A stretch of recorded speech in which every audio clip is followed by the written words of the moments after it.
Yuyyaa shamaa akkam jirtu kabajamtootaaf hordoftoota qophii Oromiyaa 24 nagaaf jaalalli tokkummaan bakka jirtan hundaatti hunda keessaniif yaa ta'u jecha guyyaa har'aa seenaa yookiin qophii addaa qabadheen dhufee otoo hin taane hedduun keessan akkuma toora sooshaal miidiyaa garaagaraa irratti argaa jirtan yeroo ammaa kanatti uummanni Booranaa loonsaa waliin hongee beela dheebuutiin saaxilamaa waan jiraniitiif haa dirmannuu fi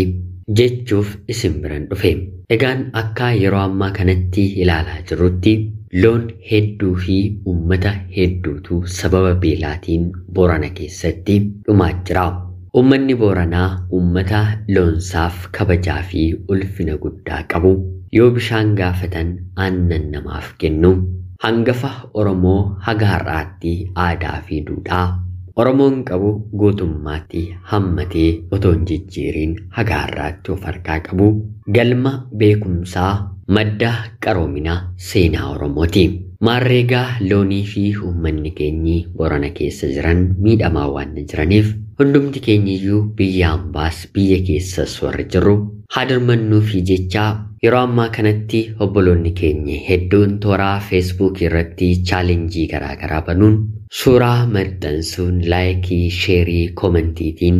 maallaqa herreeguun uummata keenya deeggaraa jiru isinis irratti hirmaadhaa fi ofii keessanis chaalenjii akkanaallee qopheessuun irratti hirmaadhaa jecha dabalataan biyya ambaas biyya keessas teessanii maallaqaa uummata Booranaatiif karaa dhaabbata wal gargaarsaa alchiisoo paastoraalist gargaaruu warri feetan lakkoofsi baankii daldala Itoophiyaa yookiin Commercial Bank of Itoophiyaa 11,24,99,823 Swift koodii CBE TETAA Oromiyaa Cooperative Baankii yookiin immoo Baankii Hojii Gamtaa Oromiyaa 10,11,duwwaa 84,31,3 biyya hambaa warra jirtaniitiif Swift koodii CBORETAA Awaash Baankii akkaawunti nambarii 13,884,78,29 Swift koodii AWINETAA Oromiyaa Baankii akkaawunti nambarii 15,41,41,41 Swift koodii ORIRETAA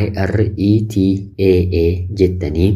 uummata keenya Booranaa gargaaraa jecha koodii Swift koodii fi lakkoofsa baankii armaan duran dubbadhe sirriitti qulqulleessachuudhaaf toora Feesbuukii xiinxalaa siyaasaa Jawaar Mohammad jalaa fudhachuullee ni dandeessu jecha yeroo ammaa kanatti uummanni keenyi baay'ee miidhamaa jira. Uummata keenya Booranaatiif hundi keenyu haga nama gargaaruu dandeenyuun wal haa gargaaru jecha akkaawuntiiwwan gara biroollee namoota 3 fi isaan oliitiin kan banaman toora sooshaal miidiyaa irratti waan jiraniif kabiraadhaan goofandimiin illee baname toora sooshaal miidiyaa irra waan jiruuf itti fayyadamaa gargaaraa kanneen gaaffii isinitti ta'eef immoo koomentii jalatti anaan illee gaafadhaa jecha qophiin ganama kanaaf isiniif qabadheen dhiyaadhee kanuma fakkaatti. Qophii gara biraatiin galgala hanga walitti deebinutti bakka jirtan maraan turtii kan isiniif hawwu ani Gammachiis Tashoomeeti.